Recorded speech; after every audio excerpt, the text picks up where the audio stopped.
Good afternoon, everyone. My name is Randy, and I'm giving this beautiful talk about Kubernetes. So, just some notes before we begin. I'm basically just new to this.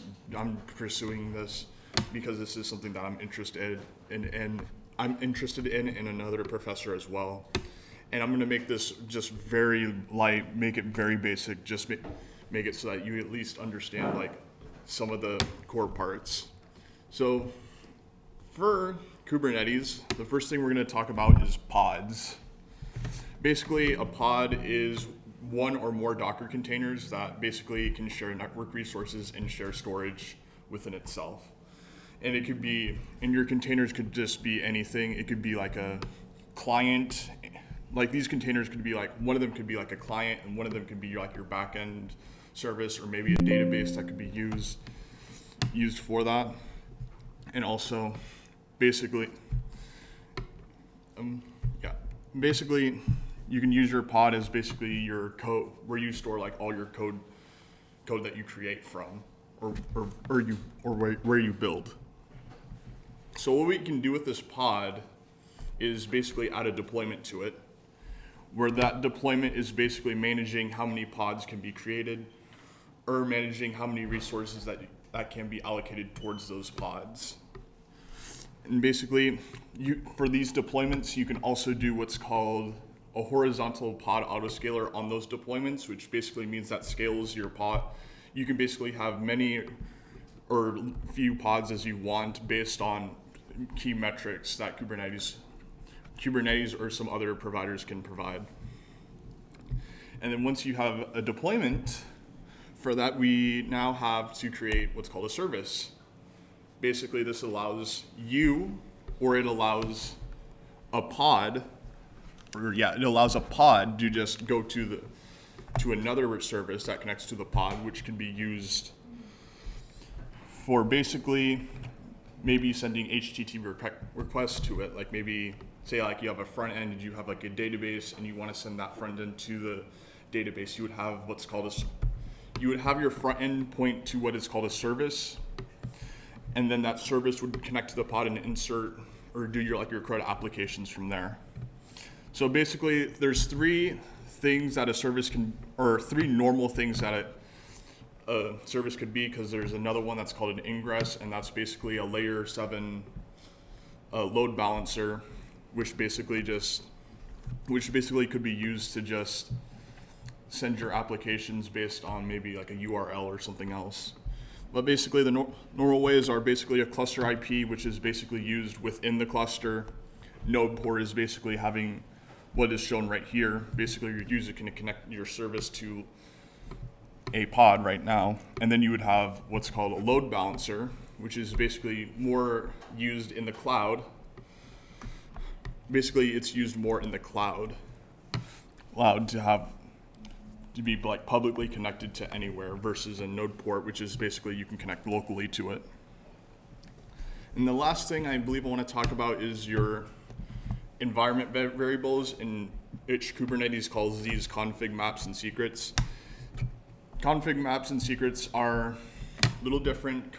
Config maps are basically where you store non-sensitive stuff, and secrets are where you store sensitive stuff. But something to just note about Kubernetes is that it's basically not, it basically just encodes your secrets. It doesn't do like any encryption, decryption on that. So you would have to basically have you could do what's called a Kubernetes at rest, which will basically encrypt and decrypt like your ECD right here, which is basically where your config maps and your secrets would get stored, and basically do that for your pods.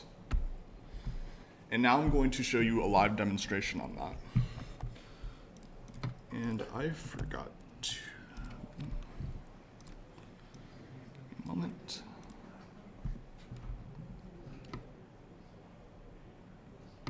Okay. This branch that I have shown here is on my GitHub. It is basically all the stuff that I'm interested in about Kubernetes. There's some other topics that are there if you're interested. So I'm going to show you the lab that we talked about, which if this loads. basically the design looks like something like this. You'd have your user connect to like a node port locally, which then goes to like your front end application, which then has like your config variables and secrets to be used for both the Flask app and the DB. The secrets there are using the cluster IP, which then uses that to connect to the database. So for the Flask app, I just have a simple one where it basically grabs your environment variables to do a connection right here, and it does like your standard SQL stuff. And there's that. And then your Kubernetes, there's two ways you can configure these. There are YAML files, and then you can just create them through the CLI. So I'm just going to show you what like a pod looks like. Basically grabs the image that I've created from these Docker files and then pushes those into Docker Hub. Services, I'm going to show these because those are the most interesting. Basically, service, this port right here is basically, it's the services port number, and the target port would be like the pods port number, and the node port would be like something you would have locally. And there's that. So I'm going to type in this, not this one.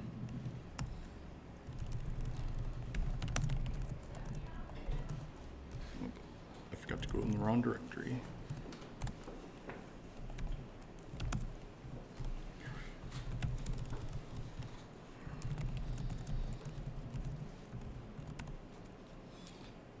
Yep.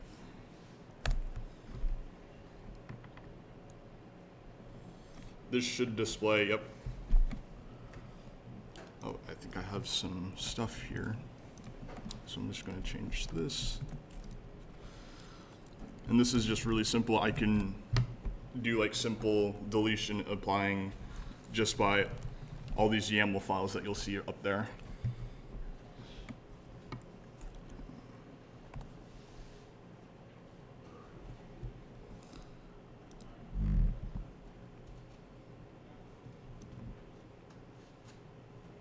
Okay then. Why is this not working?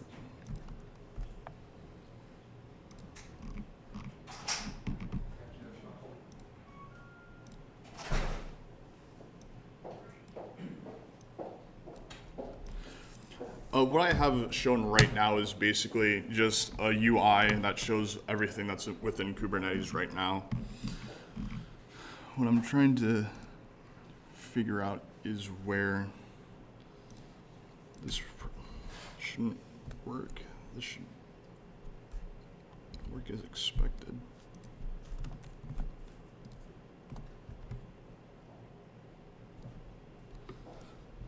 What is...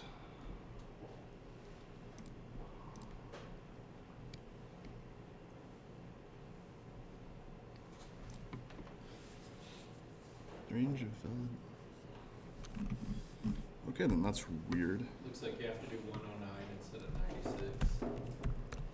96. I swear I tested this. Yeah, I tested this before because I know I did it with the professor, and I live demoed it to him, to her. Sorry. That's the first rule of demos. That something's always going to happen. Yeah. Do not allow. Okay. Yeah, this shouldn't. Oh yeah, this shouldn't matter as much because I have the config map set. There we go. All of these are created, so we'll ignore all of this. There should be two, or I should have like two pods.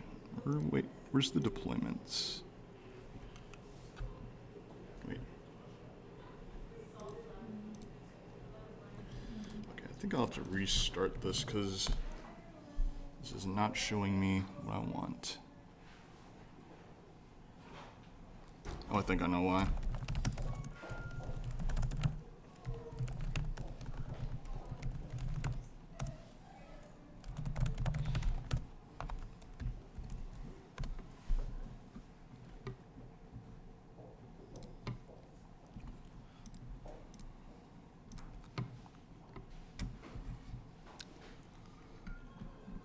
There we go. You'll see in the pods, there's basically two of them that were created, one for the front end and one for the back end. Thank you. And then you'll have deployments here. Not this one. Oh, I don't have deployments here. But I do have secrets and services, which is shown here. This one, that's not it. Where's the other one? Where's 3000? Oh.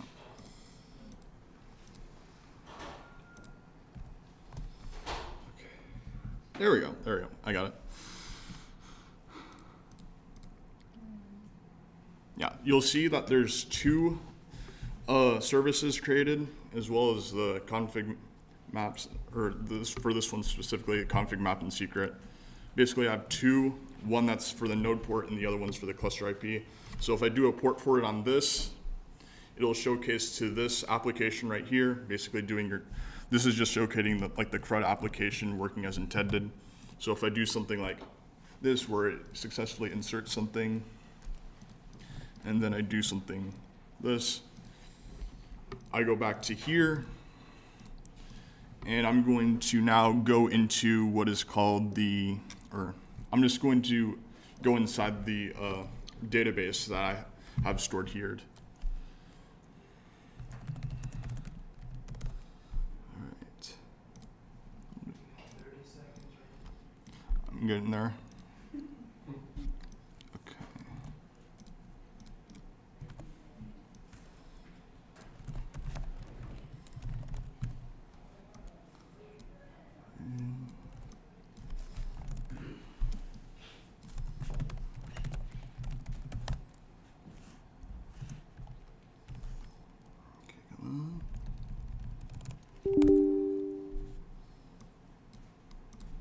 All right, we're gonna Up have to there. change it up here. Right? Let's get Randy.